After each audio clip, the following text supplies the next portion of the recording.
जय माता दी दोस्तों, भक्ति युग में आप सभी का बहुत बहुत स्वागत है।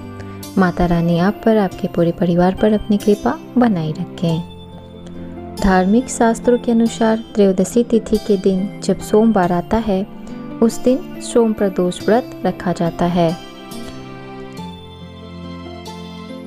इस वर्ष सोम प्रदोष व्रत माघ शुक्ल त्रयोदशी के दिन रखा जाएगा, जो कि सोमवार 28 फरवरी को पड़ रही है। इस बार सोमवार को प्रदोष व्रत के दिन 3 बहुत ही शुभ योग बन रहे हैं। इस दिन सर्वार्थ सिद्धि, रवि योग और आयुष्मान योग का अद्भुत संयोग बना रहा है। पुराणों में प्रदोष व्रत की बहुत महिमा बताई गई है।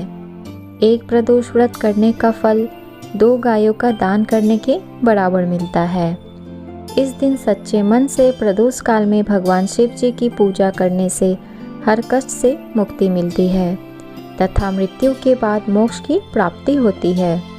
अतः इस दिन भगवान शिव जी को प्रसन्न करने के लिए यह प्रदोष व्रत पूरे मन से करना चाहिए। प्रदोष व्रत में बिना कुछ खाए ही व्रत रखने का नियम है। ऐसा करना संभव न हो तो एक बार फल खाकर उपवास कर सकते हैं। जैसा कि दोस्तों कोई बीमार है या बहुत बुजुर्ग हो चुके हैं, फिर भी वो प्रदोष व्रत रखते हैं या रखना चाहते हैं, तो अपनी श्रद्धा अनुसार जरूरी नहीं है कि वो बिना कुछ खाए करें, वो फल खाकर ये व्रत कर सकते हैं। प्रदोष व्रत में पूजा की सामग्री में क्या क्या होना चाहिए, चलिए जानते हैं। पवित्र जल होना चाहिए, गाय का कच्चा दूध, दही, गंगा जल, रोली, मौली, बेलपत्र, गंध, चावल, फूल, धूप, दीप, फल, पान, सुपारी, लौंग, इलायची, जनेऊ, धतूरा, भांग, कपूर, शहद, इत्र, रुई, चंदन, श्रृंगार की सामग्री, नैवेद्य, इन सब चीज़ों का होना ज़रूरी होता है।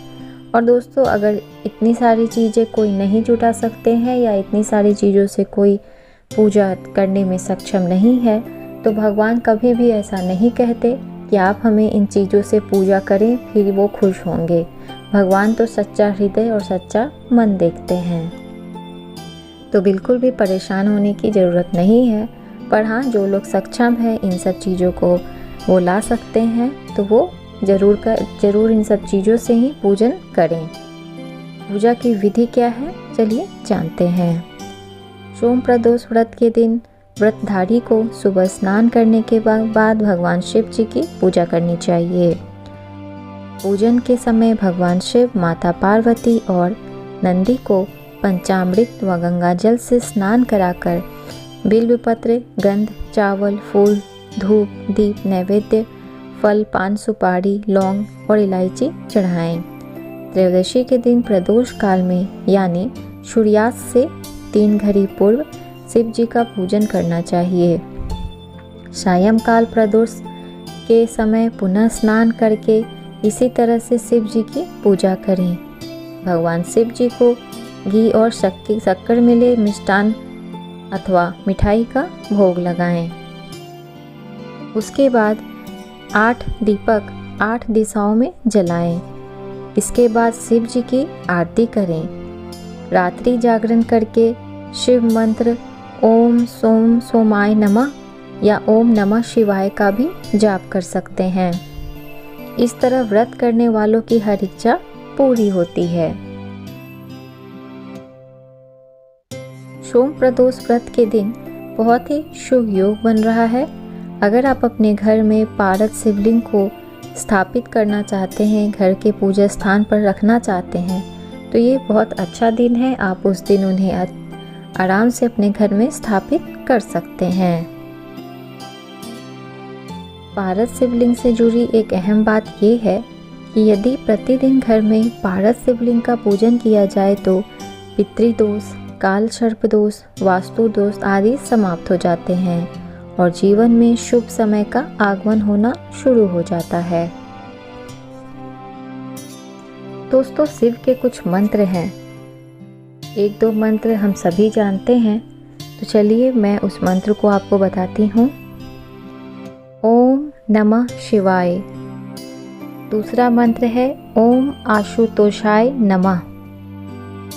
तीसरा मंत्र है ओम शिवाय नमः। चौथा मंत्र है ओम ह्रीं नमः शिवाय ह्रीं ओम। पांचवा मंत्र है ओम ऐं ह्रीं शिव गौरीमय ह्रीं ऐं ओम। छठा मंत्र है ओम तत्पुरुषाय विद्महे महादेवाय धीमहि तन्नो रुद्र प्रचोदयात्। तो दोस्तों ये 6 मंत्र हैं जो शिव जी के लिए जाप किया जाता है। तो चलिए दोस्तों, अब हम प्रदोष व्रत में कौन सी कथा कहेंगे। तो प्रदोष व्रत की कथा जो त्रयोदशी को कही जाती है वो इस प्रकार है। सोम प्रदोष व्रत की पौराणिक कथा के अनुसार एक नगर में एक ब्राह्मणी रहती थी। उसके पति का स्वर्गवास हो गया था। उसका अब कोई आश्रयदाता नहीं था, इसलिए प्रातः होते ही वह अपने पुत्र के साथ भीख मांगने निकल पड़ती थी। भिक्षाटन से ही वह स्वयं व पुत्र का पेट पालती थी। एक दिन ब्राह्मणी घर लौट रही थी तो उसे एक लड़का घायल अवस्था में कराहता हुआ मिला। ब्राह्मणी दयावश उसे अपने घर ले आई। वह लड़का विदर्भ का राजकुमार था। शत्रु सैनिकों ने उसके राज्य पर आक्रमण कर उसके पिता को बंदी बना लिया था और राज्य पर नियंत्रण कर लिया था, इसलिए वह मारा मारा फिर रहा था। राजकुमार ब्राह्मण पुत्र के साथ ब्राह्मणी के घर रहने लगा। एक दिन अंशुमति नामक एक गंधर्व कन्या ने राजकुमार को देखा तो वह उस पर मोहित हो गई। अगले दिन अंशुमति अपने माता पिता को राजकुमार से मिलाने लाई। उन्हें भी राजकुमार भा गया। कुछ दिनों बाद अंशुमति के माता पिता को शंकर भगवान ने स्वप्न में आदेश दिया कि राजकुमार और अंशुमति का विवाह करा दिया जाए। उन्होंने वैसा ही किया। ब्राह्मणी प्रदोष व्रत करती थी। उसके व्रत के प्रभाव और गंधर्व राज की सेना की सहायता से राजकुमार ने विदर्भ से शत्रुओं को खदेड़ दिया और पिता के राज्य को पुनः प्राप्त कर आनंद पूर्वक रहने लगा। राजकुमार ने ब्राह्मण पुत्र को अपना प्रधानमंत्री बनाया। ब्राह्मणी के प्रदोष व्रत के महात्म्य से जैसे राजकुमार और ब्राह्मण पुत्र के दिन फिरे, वैसे ही शंकर भगवान अपने दूसरे भक्तों के दिन भी फेरते हैं। अतः सोम प्रदोष व्रत करने वाले भक्तों को यह कथा अवश्य पढ़नी अथवा सुननी चाहिए। इस व्रत से शिव जी की प्रसन्न होकर अपनी कृपा बरसाते हैं। तो दोस्तों ये थी सोम प्रदोष व्रत की कथा। दोस्तों अगर आपको ये मेरी वीडियो अच्छी लगी हो तो प्लीज़ एक लाइक ज़रूर दें और अपने दोस्तों के साथ ज़रूर शेयर करें। और अगर आप मेरे वीडियो को पहली बार देख रहे हैं तो मेरे चैनल को सब्सक्राइब कर लें। मैं इसी तरह की जानकारी, इसी तरह की वीडियोज़ लेकर हमेशा आती रहती हूँ। धन्यवाद।